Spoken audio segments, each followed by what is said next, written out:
No, it's just helping the team to win. Gusto ko lang manalo. So, yeah, it's just giving my all and never say die nga talaga yung team namin. So, yeah, we needed that win. So, we did.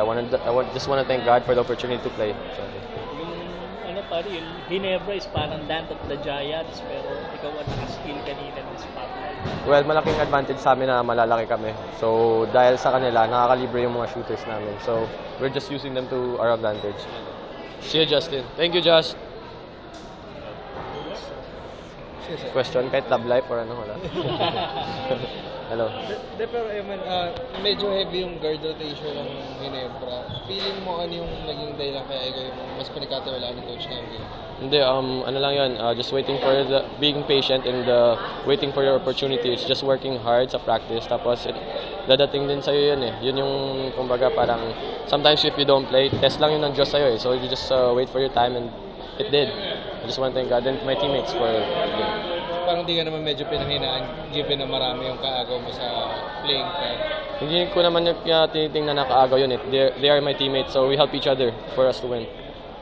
One thing na na-notice ko kanina, yung hand-off na ginagawa ng Pure Foods kanina, parang dinideny niyo yung mga guards. No? Was it part of the plan talaga na i-deny natin yung mga guards sa hand-off? Well, magagaling kasi yung mga guards ng Pure Foods eh, and kailangan namin yung bola wala sa kamay nila. So that was part of the strategy lang din ng team namin. Well, dapat nilang sila makashoot, yun. That's the point of playing defense. Naman, nag-start for the third time, nag-start na this conference. Yung first two games hindi ganun masyado maganda yung laro. What made you parang motivated to come up with yung ganitong klaseng game? After yung two starts mo hindi masyado maganda. I just want to repay what coach gave me. Kumbaga yung playing time na binibigyan niya sa akin. Siyempre, gusto ko naman siyang na matrust niya ako. So, yun, tsaka yung mga teammates ko, I really want them happy and come out with a win. So yun lang naman, tulungan yun. We are a family and if we win, we all win together. If we lose together. This is one family, this is Ginebra family. Yung what time sa game kanina na nakuha mo yung kumpiyansa mo for you to come up with it?